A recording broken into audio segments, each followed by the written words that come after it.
Buenos días, muy buenas tardes a todos y a todas los que están aquí presentes. Hoy día, primero me presento, yo soy la doctora Francisca Soto Aguilar, médica nutrióloga especializada en alimentación basada en plantas y también presidenta de la Sociedad Chilena de Medicina y Nutrición Preventiva. Y me encuentro aquí con ustedes para presentar hoy día sobre alimentación basada en plantas en salud humana, qué dice la evidencia científica, como parte del ciclo de charlas organizado por ILECA Alimentando el Mañana y la Universidad de Antioquia. En primer lugar, me gustaría empezar destacando un poco los motivos por los que nos encontramos aquí, tanto en este ciclo de charlas como en esta charla en particular, y por qué yo como profesional de la salud también estoy hablando de este tema con ustedes. Como ya muchos estarán al tanto, por supuesto que tenemos una presencia cada vez más creciente de personas que deciden adoptar estilos de vida vegetarianos o veganos. Y por lo tanto, hay también una demanda creciente desde los pacientes o la atención clínica para que los profesionales de la salud estemos con una formación más adecuada y poder así acompañar mejor a nuestros pacientes que toman estas decisiones. Pero además, desde el punto de vista medioambiental y desde una intención de mitigar de manera más efectiva el impacto medioambiental que tienen las decisiones o las acciones humanas, la alimentación basada en plantas también se presenta como una estrategia potente, una estrategia que no solamente tiene una eficiencia o una magnitud en la mitigación de este impacto importante, sino que también lo aborda desde múltiples perspectivas, como van a seguir viendo a lo largo de este ciclo de charlas, incluyendo los gases de efecto invernadero, incluyendo la utilización de recursos, ciertos suelos, agua, etcétera, y otras dimensiones que tienen que ver con el impacto climático múltiple y grande que estamos teniendo desde nuestras acciones humanas. Entonces, la alimentación basada en plantas hoy día se presenta como una estrategia en eso. Y por lo tanto, las recomendaciones de las instituciones internacionales que trabajan en este tema van hacia las alimentaciones basadas en plantas, y este es un término que se utiliza y se encuentra cada vez más en estos documentos, recomendaciones y guías, y por lo tanto también se vuelve importante que todas las personas, incluyendo profesionales de la salud, entendamos qué significa esto como concepto y qué significa esto en la salud humana.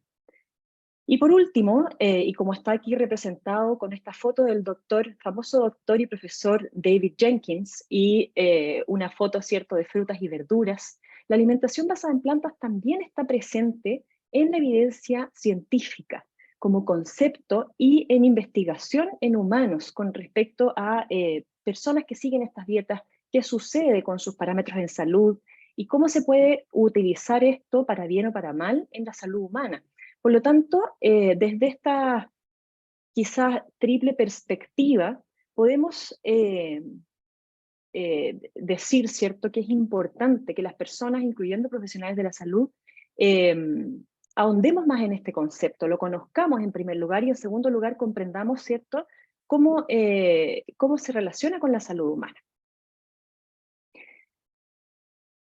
En primer lugar, hemos estado viviendo una transición epidemiológica mundial bastante conocida para todas las personas, que tiene que ver con, o ha ido de la mano con los mayores niveles de desarrollo, aunque no exclusivamente, ¿cierto?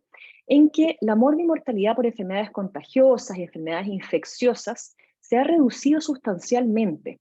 Y hoy día no se presenta esta como una de las principales causas de muerte o de mortalidad en países como los nuestros, en Sudamérica y en Colombia. Más bien, han mejorado las expectativas de vida porque la mortalidad no se está produciendo en edades jóvenes ni en infancia, principalmente, sino que más bien en edades avanzadas. Y así son otras hoy en día las enfermedades más prevalentes. Dentro de estas otras enfermedades, entonces, las más prevalentes son las conocidas como enfermedades crónicas no transmisibles, que tienen características muy diferentes a las enfermedades infecciosas y contagiosas. Estas se pueden abreviar en español como SNT, y incluyen entre ellas principalmente las enfermedades cardiovasculares, la diabetes, la enfermedad renal crónica y el cáncer. Sin ir más allá, en Colombia, más de 2/3 de las muertes se producen por enfermedades crónicas no transmisibles. O sea, está bastante claro que este es nuestro problema principal y lo ha sido, por lo menos en los últimos 30 años, en términos de mortalidad. Si nos vamos a mirar específicamente cuáles son las causas de muerte, cuáles son las enfermedades crónicas no transmisibles que en Colombia se llevan a la mayor parte de las muertes, es bien evidente y sustancial que la mitad de las muertes se producen solo por enfermedades cardiovasculares y cáncer, ambas enfermedades crónicas no transmisibles. Y el problema es que estas enfermedades, o uno de los problemas, es que estas enfermedades crónicas no transmisibles tampoco son alta o rápidamente letales, como pueden serlo algunas enfermedades infecciosas, sino que son enfermedades que desde el momento del diagnóstico hasta el momento de la muerte pueden pasar muchos años. Y estos años en Colombia se estiman en más de 9 años en que las personas viven con discapacidad o enfermedad. Entonces, ¿qué pasa durante esos más de 9 años? Estamos con requerimientos más elevados de fármacos o múltiples requerimientos de fármacos o polifármacos, ¿cierto? Con múltiples o elevados requerimientos de consultas médicas, de intervenciones quirúrgicas, de hospitalizaciones y todo el deterioro en la calidad de vida que todo eso genera, además del gasto importante monetario individual y del sistema que esto puede generar a semejantes magnitudes. Cuando vamos a mirar las causas de estas enfermedades crónicas no transmisibles, si bien son múltiples, hay una que es la primera y principal causa, y esta es la dieta. Entonces, si bien el tabaquismo, por ejemplo, o la contaminación del aire son causas importantes en las enfermedades crónicas no transmisibles, la alimentación se lleva a la delantera. Específicamente, la dieta que estamos llevando en las últimas décadas en países como los nuestros, incluyendo Colombia, es la principal causa de estas enfermedades crónicas no transmisibles. Entonces, ahí es donde deberíamos estar poniendo mucha atención. Si nos vamos a mirar específicamente los problemas o los principales problemas de la dieta, podemos encontrar, por ejemplo, dietas bajas en granos integrales, dietas bajas en fruta, dietas bajas en frutos secos y semillas. Y esto entonces nos está produciendo a largo plazo una acumulación de riesgo que se presenta como muy importante cuando ya alcanzamos las edades de adulto mayor, ¿cierto? Así entonces, hoy en día, lo que se entiende como un patrón dietético saludable no es lo que sucede cuando uno lleva algún patrón dietético o consume algún alimento al corto plazo, sino que los efectos a largo plazo que esto tiene. Se puede pensar como un efecto acumulativo, ¿cierto? Considerando además que las personas nos alimentamos todos los días de la vida. Muchos kilos y toneladas incluso de alimentos a lo largo de la vida, al que nos estamos exponiendo. Entonces, estamos exponiéndonos a factores de riesgo, estamos exponiéndonos a factores protectores, es lo que podemos observar a largo plazo y es lo que debemos mirar como investigadores cuando estamos observando la evidencia científica. ¿Qué es lo que sucede a largo plazo entonces con ciertos patrones dietéticos?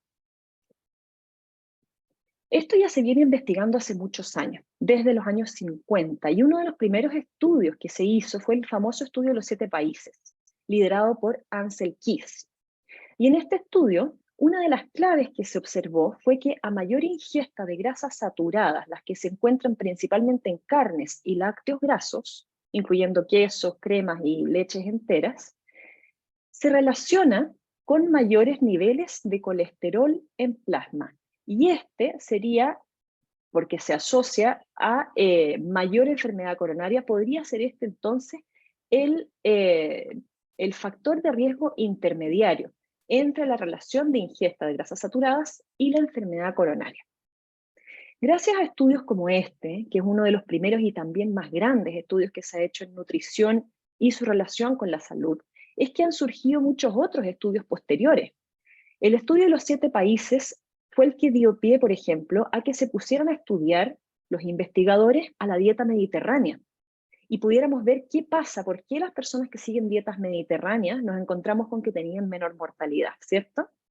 Bien, pero este es uno de los primeros que dio puntapié, ¿cierto? O precedente para estos estudios, y como vamos a ver a lo largo de esta presentación, estos resultados se han ido repitiendo en distintos espacios, líneas de investigación y lugares geográficos, lo que le da fuerza a esta asociación y nos vamos dando cuenta que efectivamente Ansel Keys tenía razón con esta observación. Más recientemente, este estudio, si no me equivoco, es del año pasado, fue publicado el año pasado o antepasado, también se observa, se quiso mirar qué alimentos, qué cambios en la alimentación podían ser los que nos daban resultados más sustanciales en esta mejor expectativa de vida. Y entonces se estimó y se hizo un estudio de modelamiento con qué sucedía con la expectativa de la vida de las personas si es que hacían cambios en ciertos hábitos alimentarios. Y algunos de sus resultados más destacables son estos que yo les comparto aquí.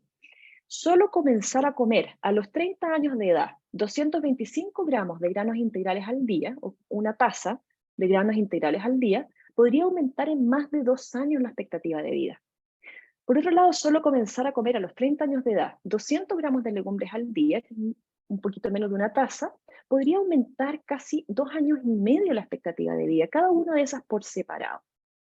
Y en tercer lugar, pero no menos importante, también se observó que se pueden esperar cambios significativos y positivos en las expectativas de vida de las personas, incluso con cambios más pequeños, en vez de 200 gramos, 150 gramos o 100 gramos. Y también incluso si es que los cambios se producen más adelante en la vida, no a los 30 años, pero a los 40, a los 60 y a los 70 años de vida. De esta manera entonces nos encontramos con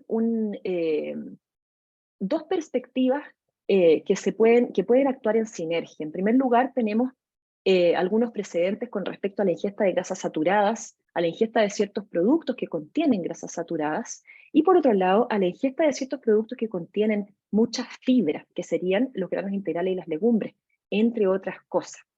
Vamos a mirar un poquito más a fondo en qué se traduce todo esto, y para eso veamos qué se observa en las personas que comen más plantas. Existen algunas poblaciones en el mundo que durante generaciones llevan patrones alimentarios muy diferentes a los nuestros, patrones alimentarios que son muy ricos en granos integrales y en legumbres y muy bajos o nulos en carnes, lácteos y productos ultraprocesados.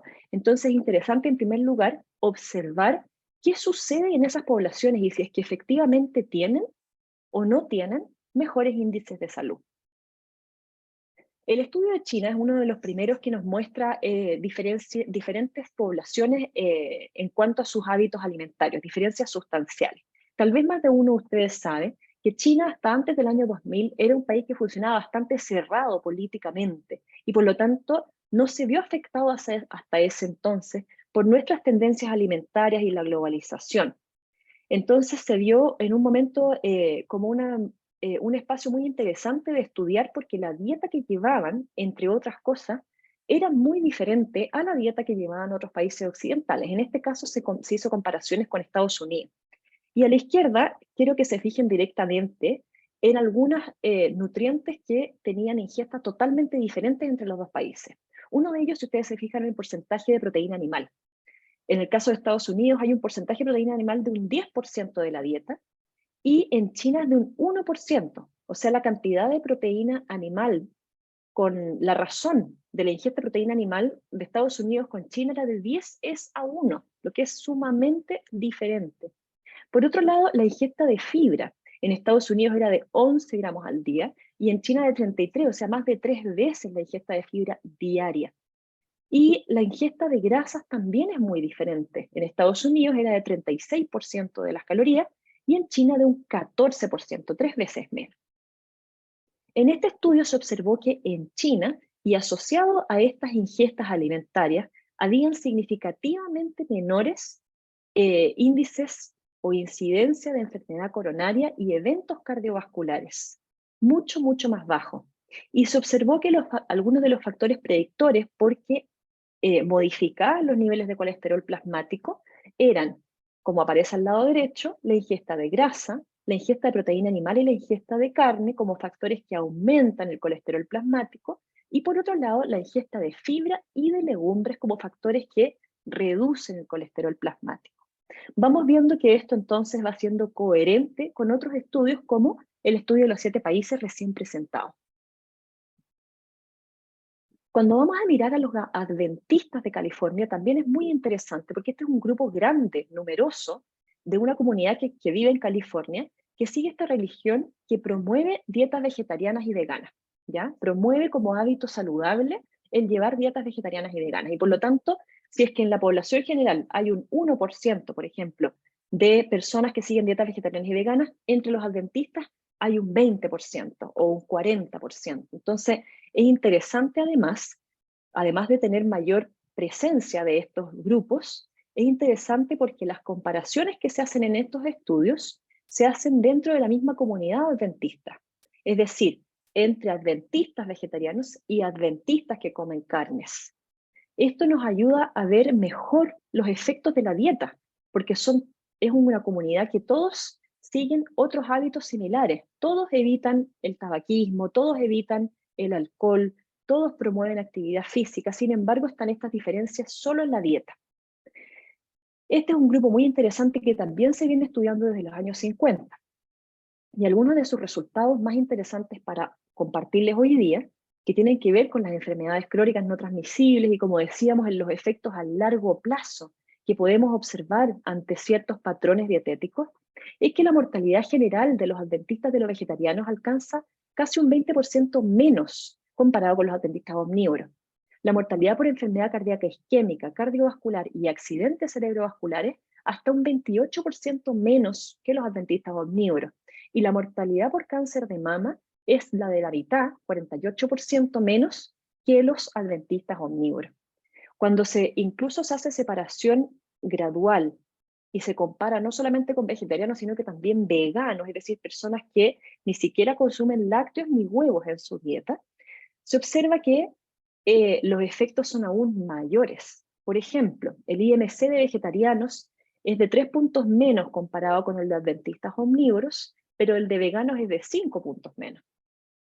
El riesgo de hipertensión es de 55% menos en vegetarianos y de 3/4 menos, 75% menos en veganos. Y el riesgo de diabetes hasta 61% menos en vegetarianos y hasta 78% menos en veganos, comparado con los mismos adventistas, pero que comen carne.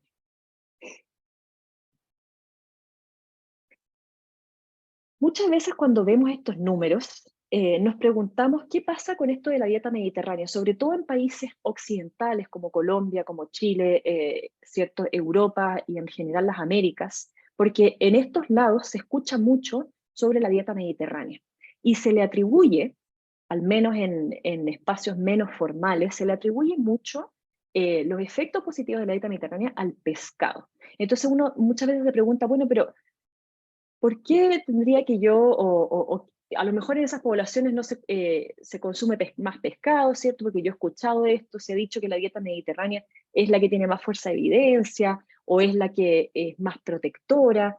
Y bueno, entonces me gustaría también mencionar a este grupo y a esta evidencia. ¿Qué es realmente lo que dice? Porque muchas veces desde que no sabemos realmente qué es la dieta mediterránea como definición, hasta tampoco conocemos con más profundidad sus estudios. ¿Son o no son coherentes con lo que yo les he estado mostrando con respecto al estudio de China, al estudio de los 7 países, a los estudios de los adventistas? ¿Cómo conversan estas dos cosas? Uno de los principales y más famosos estudios grupos de investigación de la dieta mediterránea es el grupo Predimed. Probablemente ustedes lo han escuchado. Y el grupo Predimed es el que efectivamente estudió la dieta mediterránea, en el Mediterráneo, valga la redundancia, y la comparó con personas del Mediterráneo que no seguían dieta mediterránea. Y encontró que efectivamente había una mortalidad más baja en quienes seguían dietas mediterráneas. Y también menos enfermedades cardiovasculares. Sin embargo, los mismos estudios de PREDIMED hicieron un análisis para ver cuáles eran los elementos de la dieta mediterránea que eran protectores, y estos no son el pescado. Vamos a ver, se observó que mientras la dieta mediterránea se basa más en alimentos vegetales y menos en alimentos animales, incluyendo pescados y lácteos, la mortalidad se reduce significativa y sustancialmente más, hasta más de un 40%, que siguiendo una dieta mediterránea basada en dichos productos animales. Aquí a la izquierda tenemos la lista con la que quisieron hacer esta comparación o análisis interno de sus resultados. Y podemos ver que una dieta mediterránea basada en más alimentos vegetales correspondía a la que incluía regularmente vegetales, frutas, legumbres, granos o cereales, papas, frutos secos y aceite de oliva. Y lo que restaba era carnes y productos de carne como carnes procesadas, grasas animales como mantequilla, huevos, pescado y otros mariscos o productos de mar, y productos lácteos, incluyendo quesos. A la derecha tenemos el gráfico y podemos ver que si bien es verdad que una dieta mediterránea más basada en pescado, en productos animales, probablemente tenga mejores resultados en mortalidad que una dieta común, ¿cierto? Americana estándar o las que sigue el resto de las personas en este lado del mundo. Sin embargo, los efectos son sustancialmente mejores en la mortalidad cuando esa misma dieta mediterránea se basa en alimentos vegetales. O sea, básicamente, incluso los estudios PREDIMED están en coherencia con los hallazgos previos y simultáneos, ¿cierto?, que se han estado viendo en el resto de la evidencia científica, al menos en los estudios observacionales que hemos visto.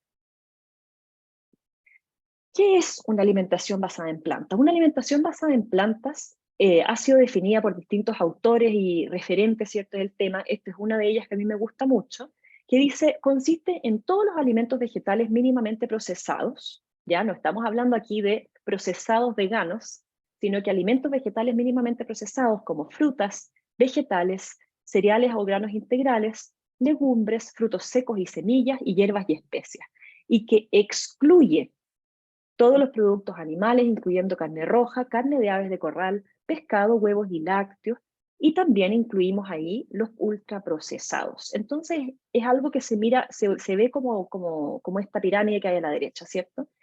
No es súper importante entender que una dieta basada en plantas no es una dieta que se basa en ensaladas, ¿ya? O no solamente.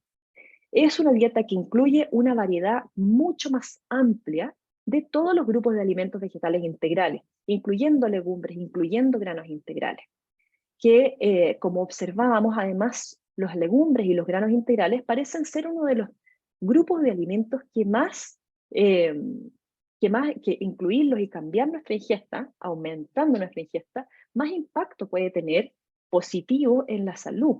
Entonces, podemos decir que una alimentación basada en plantas un poco reúne estos factores que hemos estado revisando, que hoy día en las dietas actuales nos están haciendo falta, estos cambios, ¿cierto?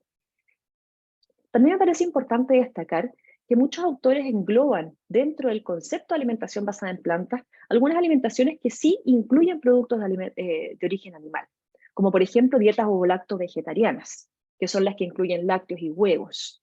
Efectivamente, uno puede decir ese patrón dietético es más basado en plantas que uno que además incluye carnes. Sin embargo, hay otros autores que definen como concepto de alimentación basada en plantas, como dice aquí Ostfeld, solamente los productos de origen vegetal integral. Vamos a revisar al final cuándo vale la pena hacer esta distinción, por qué sí y por qué no, pero en términos generales, las dietas basadas en plantas en todo caso son bastante diferentes a las dietas actuales en países occidentales y se acercan, si no total, parcialmente a una dieta totalmente vegetal.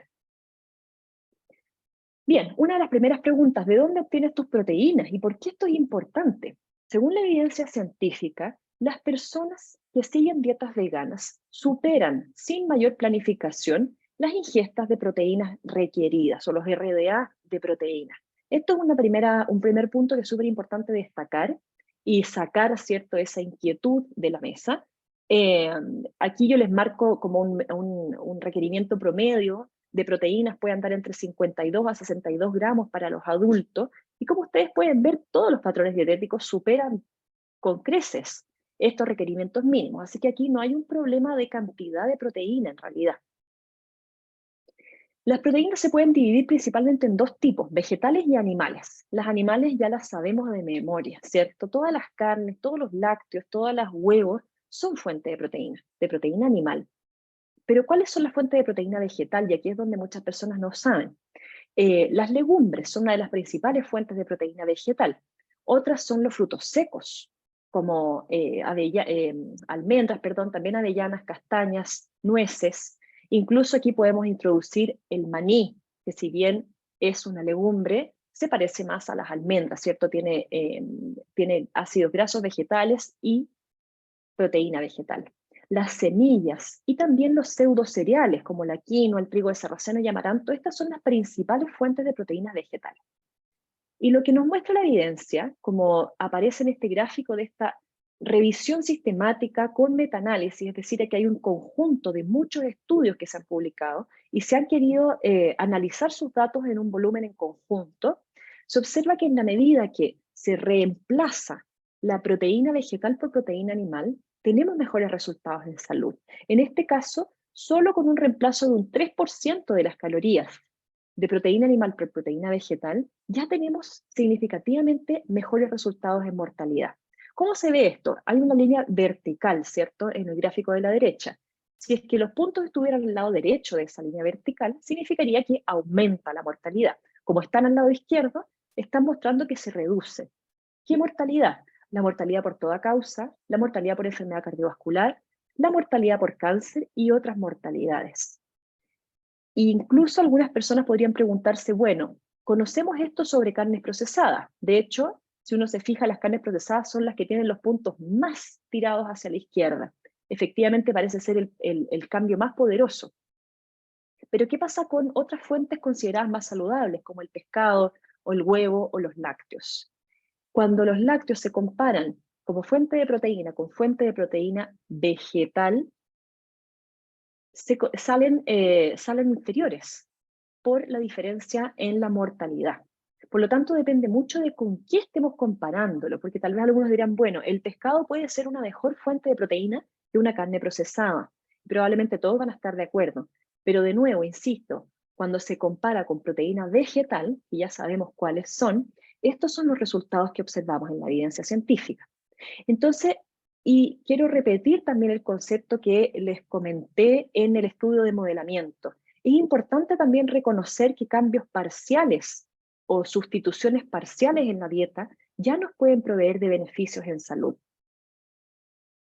¿Cómo se ve en Colombia esta ingesta de proteínas? Vemos que tenemos, en el caso de los niños de 1 a 4 años, como aparece en la primera barra, más de un 60% de las proteínas provienen de animales. Y en el resto de las etapas de la vida siempre son más de un 50%. O sea, tenemos una predominancia de proteínas animales en la dieta en Colombia. Precisamente o específicamente en gramos, podemos observar que hay un promedio de consumo de 38 gramos al día de proteínas animales y 35 gramos al día de proteínas vegetales, alcanzando un 72 gramos de proteína al día de ingesta en promedio. Podemos ver entonces que hay una predominancia, que aquí hay un espacio de trabajo y de mejora, ¿cierto? En base a la evidencia científica disponible. Un espacio donde podemos ir modificando e invirtiendo esta relación. La observación entonces, según los estudios observacionales que hemos estado revisando, ¿cierto? Y muchos más, que por supuesto esto es solo una muestra, la expectativa de vida y otros parámetros en salud, como la mortalidad, parecen ir mejorando y cada vez más a una relación dosis dependiente en la medida que más vegetales sean lo que proporciona la energía de la dieta. Más vegetales entendiéndolo también como legumbres, frutas, granos integrales, frutos secos y semillas, no solamente verduras.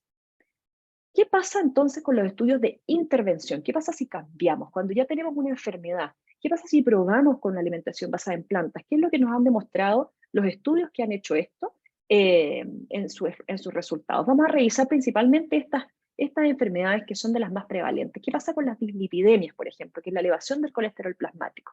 Bueno, se ha visto que una alimentación basada en plantas llamada dieta portafolio, que no solamente es totalmente vegana, sino que incluye además específicamente alimentos que han demostrado reducir el colesterol, se observó que redujo el colesterol tanto como el uso de estatinas, que son los fármacos que usamos hoy día con este objetivo. Por lo tanto, para la dislipidemia, se puede observar que una dieta portafolio es sumamente eficaz para la reducción del colesterol plasmático, y de hecho esta dieta está recomendada en algunas de las principales guías para la reducción del colesterol plasmático del mundo, eh, incluyendo las chilenas. ¿Qué pasa con las enfermedades de las arterias coronarias? Aquí tenemos dos estudios que fueron más pequeños, pero de intervención, y específicamente miraron con imágenes qué pasaba con personas que tenían enfermedad coronaria y adoptaron una dieta basada en plantas. A la derecha tiene una imagen bastante ilustrativa, donde podemos ver en color blanco y negro, a la izquierda, cómo una arteria está con estenosis, es decir, tapada, bloquea el paso de la sangre de arriba hacia abajo. Y a la derecha tenemos la foto de la misma arteria, pero ya pasando la sangre. Estos efectos normalmente se encuentran cuando hacemos una cirugía o también cuando hacemos intervenciones farmacológicas, pero en este caso solo se hizo una intervención alimentaria. Y los resultados parecen increíbles para una intervención además tan barata y sin efectos adversos. Resultados iguales encontró Ornish cuando hizo una intervención con alimentación basada en plantas en pacientes con enfermedad coronaria isquémica. También mejoró significativamente la estenosis arterial. En diabetes se ha estudiado esto en múltiples escenarios, incluyendo este en que se quiso comparar con una dieta saludable recomendada por la la Asociación Americana de Diabetes. Y cuando se comparó, se observó que una dieta basada en plantas, exclusivamente basada en plantas, tuvo mejores resultados que la dieta de la ADA en mejorar la hemoglobina glicosilada. En el cáncer de próstata, nuevamente el Dr. Ornish hizo estudios en intervenciones de los hábitos, del estilo de vida, ¿cierto? Incluyendo una alimentación basada en plantas, y observó que esta pudo reducir los niveles de antígeno prostático benigno, o sea, antígeno prostático específico, perdón, y inhibió también el crecimiento de células cancerígenas prostáticas en un 70%. Cuando miramos también revisiones sistemáticas y metaanálisis, que como yo les adelantaba, son estudios que toman múltiples estudios de la evidencia científica disponible y los analizan estos datos en conjunto para tener un análisis y resultados más potentes o de mejor calidad de evidencia, hay algunas cosas que ya están bastante consolidadas en la literatura científica en cuanto a alimentaciones basadas en plantas. Una es que las dietas basadas en plantas disminuyen la incidencia y o mortalidad por enfermedad cardíaca isquémica, más o menos en un 25%. Y disminuyen también la incidencia total de cáncer en un 8 o un 15%. Disminuyen el peso corporal, o se asocian a menor peso corporal y menor IMC. Se asocian a mejores resultados en metabolismo energético, a mejores resultados en inflamación sistémica o a menores índices más bajos que tienen que ver con inflamación sistémica, y también a menores niveles de colesterol total y colesterol LDL. Teniendo entonces una visión general de lo que se ve en el volumen o en el cuerpo de evidencia existente de alimentaciones basadas en plantas, uno dice preguntarse, bueno, ¿qué dicen los expertos? ¿Dónde está esto en las guías? ¿Cierto? En muchos casos, al menos en Chile, los profesionales de la salud jamás hemos escuchado siquiera de este concepto. Y la realidad es que existe, está presente en el menor de los casos, o en el menor de los casos, está mencionada en múltiples guías. En el mejor de los casos, o mayor de los casos, incluso es la primera línea de recomendación. Como sucede, por ejemplo, con el algoritmo de manejo de diabetes de la Asociación Americana de Endocrinología, que tienen aquí, del año 2020, donde la única intervención recomendada alimentaria es una alimentación basada en plantas. También sucede eso con el Colegio Americano de Medicina del Estilo de Vida, que aboga por una alimentación basada en plantas.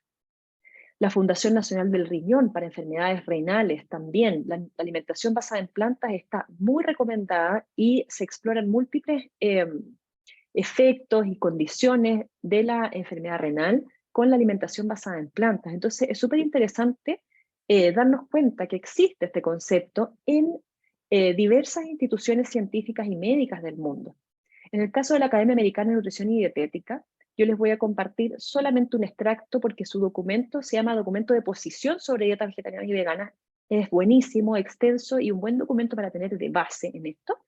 Y en cuanto a la Organización Mundial de la Salud y a la Comisión Eat Lancet, que les pongo acá al lado, si bien se aborda desde la salud, también las alimentaciones basadas en plantas aparecen más como, ya les había adelantado, como una estrategia eficiente, ¿cierto? Y necesaria incluso de transicionar a nivel de salud pública hacia alimentaciones más basadas en plantas por temas medioambientales. En el documento de posición, lo que propone la Academia Americana de Nutrición y Dietética, ya publicada en 2016, es que patrones dietéticos vegetarianos, incluyendo veganos, bien planificados, son adecuados nutricionalmente y pueden aportar beneficios para la prevención y tratamiento de ciertas enfermedades. Dietas basadas en plantas son más sostenibles para el medio ambiente y personas vegetarianas y veganas tienen menor riesgo de enfermedad cardíaca isquémica, diabetes tipo 2, hipertensión, algunos tipos de cáncer y obesidad. ¿A qué se refiere las personas o estas guías cuando dicen bien planificados? Bueno, como ya adelantamos, no son dietas basadas en ensaladas, son dietas basadas en todos los alimentos o grupos de alimentos vegetales integrales, pero además principalmente se refiere a la vitamina B12. Ojo, que la vitamina B12 no es de origen animal, y hoy día de hecho se le suplementa a los animales de granja, porque ampliamente no se encuentra disponible en los suelos, como probablemente se encontraba en el siglo pasado, por un tema ya más de higiene, ¿cierto? Y de producción de alimentos. La vitamina B12 la producen ciertos microorganismos. Y por lo tanto, cuando sacamos a este vehículo que nos proporciona la vitamina B12, que serían estos tejidos musculares de animales a los que se les suplementa, cuando adoptamos una alimentación basada en plantas, la vitamina B12 debiese ser aportada desde alguna fuente segura, que al menos en Chile principalmente existe como forma de suplemento. Y más allá de dietas vegetarianas y veganas, en realidad la vitamina B12 se está convirtiendo en un nutriente ampliamente requerido en forma de suplemento en el mundo entero, porque tenemos índices de deficiencia muy elevados. Así es que eso, más allá de las dietas vegetarianas y veganas, pero por supuesto, vale la pena mencionarlo porque a esto es lo que nos referimos cuando decimos una dieta vegetariana y vegana bien planificada, y que es la que incluye entonces vitamina B12.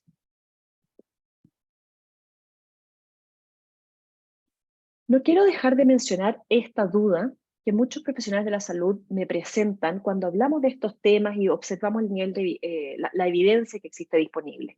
Bueno, algunos se preguntan, pero consumir un poco de carne no es lo mismo que no consumir nada de carne. ¿Qué pasa con sus nutrientes? Pensando un poco o descansando un poco en que no va a haber deficiencia nutricional si yo consumo carne un par de veces al mes y por lo tanto no debiésemos recomendar eliminarla del todo. Veamos. ¿Cuáles son los problemas de esta premisa o de esta duda? En primer lugar, los requerimientos nutricionales de personas y de animales, en realidad, se establecen en cuanto a nutrientes, no en cuanto a alimentos. Nosotros no tenemos un requerimiento diario o semanal de carne o de manzana, ¿cierto? Lo que nosotros tenemos son requerimientos de nutrientes, vitaminas, minerales, etc. Por lo tanto, es fundamental conocer dónde están esos nutrientes. Y la carne ciertamente no es el único lugar donde están. Todos los nutrientes necesarios, de hecho, que contienen las carnes, estos tejidos musculares animales, existen en primer lugar en las plantas y desde ahí, de hecho, los obtienen. Sin ir más allá, las mismas vacas se alimentan exclusivamente de pasto, no se alimentan de otros músculos. Por lo tanto, desde ahí es que obtienen las vacas su calcio, su hierro, sus proteínas, etc. Entonces, mirándolo desde esa perspectiva, por supuesto que nosotros también se pueden obtener esos nutrientes desde las plantas. Hay que conocer, sí, cuáles son las plantas que contienen estos nutrientes específicos. Pero es súper importante eso en primer lugar. O sea, no es que necesitemos el alimento, cual sea este alimento, sino que lo que necesitamos son los nutrientes. Y en segundo lugar, reconocer que el consumo de cualquier producto de manera ocasional, como puede ser 2 veces al mes o 4 veces al mes, no es suficiente para cumplir dichos requerimientos nutricionales. Los requerimientos son de ingesta diaria normalmente o semanal, ¿cierto? Varias veces a la semana. Entonces, no se debiese descansar para bien o para mal con un consumo ocasional de estas cosas. Así como consumir ocasionalmente carne no nos va a dar suficiente hierro, consumir ocasionalmente legumbres tampoco nos va a dar suficiente fibra ni proteína vegetal. Entonces, más bien debemos observar qué está pasando en el día a día y en el 80% de los días de un mes, ¿cierto? Para tomar decisiones nutricionales y para analizar los datos en salud. Así entonces, los productos animales deben ser solo una alternativa en la dieta de las personas y los profesionales y personas debiésemos conocer las otras fuentes de estos nutrientes también. Así, por ejemplo, hierro y proteínas, claro, la carne es una alternativa, pero también están como fuente de hierro y proteínas las legumbres, los frutos secos y los pseudocereales. Como fuentes de calcio, los vegetales crucíferos, otras bebidas vegetales fortificadas con calcio y otros. Como fuentes de omega 3 tenemos las nueces, tenemos las semillas de chía, las semillas de linaza, no solamente el pescado. Bueno, con esto entonces terminar diciendo que, entendiendo que estos son productos solamente alternativas y mirando el volumen de evidencia que tenemos y los efectos en salud que podemos esperar con estos pequeños cambios, espero haberles entregado herramientas para poder ir avanzando hacia esos cambios. Para quienes no quieren adoptar una alimentación basada en plantas completa, pueden hacer pequeños cambios mirando observando su día, sus alimentos y mirando estas alternativas que podemos ir adoptando para avanzar hacia una alimentación que, basada en la ciencia, nos puede proveer de mejor salud. Muchas gracias. Aquí les dejo también mi mail para cualquier consulta o contacto que quisieran hacer conmigo.